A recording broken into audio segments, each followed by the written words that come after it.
Hi, we're here with Julie Lemieux, CEO of Triple Point Resources, who's got a very interesting hydrogen play going on in Newfoundland. Yes. So Triple Point has the mineral right of a salt dome. Salt domes are a very unique geological feature, and there's no salt dome right now that are proven to store hydrogen, but we do have one out there, and there's a lot of wind farms that are coming on the island, and they will need storage. So having this asset will really help all the proponents to be more efficient, to ship hydrogen to Europe and really make Canadian a reality. That's really interesting because there's different ways of generating hydrogen, and one of the ways is electrolysis through seawater, right? Yes. Compared to, say, here in Alberta, where we are taking it from ammonia and natural gas. So what are the timelines for your project, and when do you think it will be coming on stream? Well, with this type of project in the hydrogen sector in Newfoundland, there's not a lot of rules and regulation for underground storage. So right now we're working with the government to make sure that we'll be able to permit the project. We believe if everything was to go well, between 3 and 5 years, we can be operational, but it will take the time it takes to go through the environmental assessment. We believe we will have the funding in place very soon. But yeah, I would say 3 to 5 years. So is the salt dome offshore or onshore?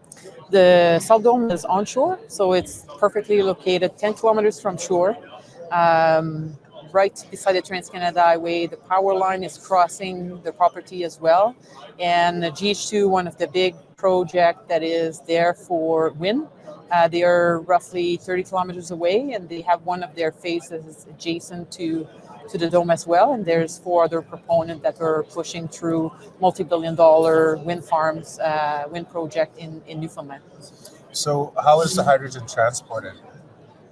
Does it come through a pipeline? Is it converted into ammonia? Or? So each of the project in Newfoundland that want to produce hydrogen, they will produce it on site where they are located. It's really the excess that would come to the dome through the power line. That's how we see it for now. But the most important, where we are really there to enable all those projects, is to provide them a constant power supply. So our first phase will be to provide power through a compressor project using salt cavern. So we'll act like a big battery or a pacemaker for the grid. So instead of having their equipment going for 60% of the time, we hope to bring that number up. So they will be more efficient, being able to electrolyze more on site and make sure that their electrolyzer are not turning on and off. Like it's well known that the electrolyzer, they don't like to go on and off. Same thing with the ammonia reactor. But for us, we're really focusing on the midstream part, like the storage aspect of all the excess. And then from there, we can store the hydrogen. And we decide to either, let's say, use it on site to create more power for the grid, or at one point, most likely, we'll have a pipeline that will go from the dome to one of the ports that is not too far from the asset. Oh, that's interesting. And are you based here in Calgary? Yes, I am based here in Calgary. Most of the team is here, but we have also an office in St. John's. And we'll open an office closer to where the project is on the west coast of Newfoundland. And we'll be able to showcase more the Fischell Salt Dome to different localities that are closer to the dome. And we started our engagement process locally and our environmental. So all that will, we'll need to be there on site more often. So that's why we'll have an office there. But we are most of the team is here in Calgary. Excellent. So what has the response been here at the show to some of the things that you're doing? Obviously, Alberta is moving along with its own hydrogen plans. The Premier was just upstairs talking about it at lunch today.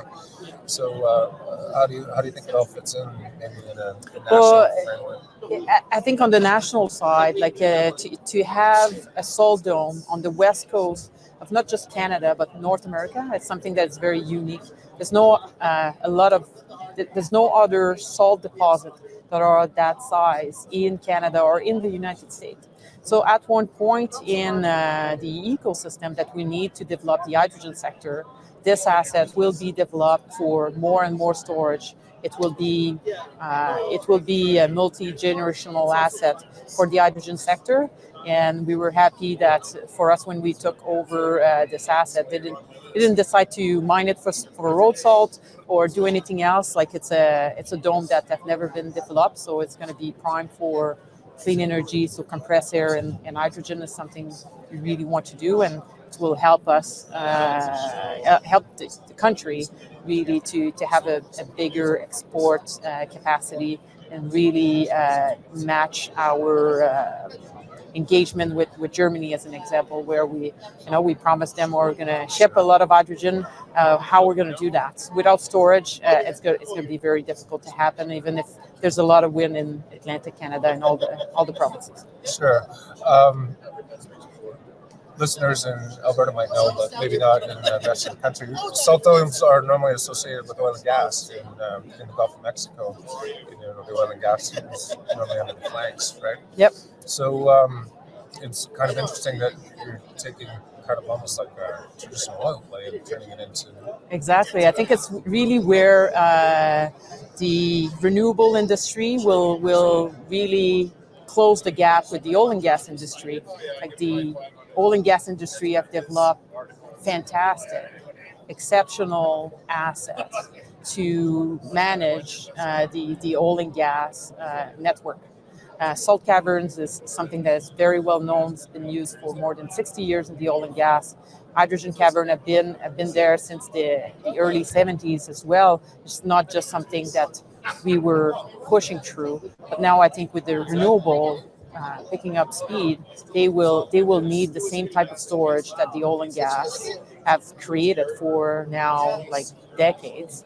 So it's just one of the tools that the oil and gas will bring to the hydrogen sector. So I think it's a great way to bridge the gap and bring people over from the oil and gas industry into the hydrogen sector. It's very, very similar way of managing the potential of the hydrogen. Excellent. So how long has the company been in Calgary? How long have you been out west? The company was formed just 2 years ago. It was a spin out of Atlas Salt. Atlas Salt is a company from Newfoundland that wants to develop a salt mine for road salt that is probably 10-15 kilometers away from the dome.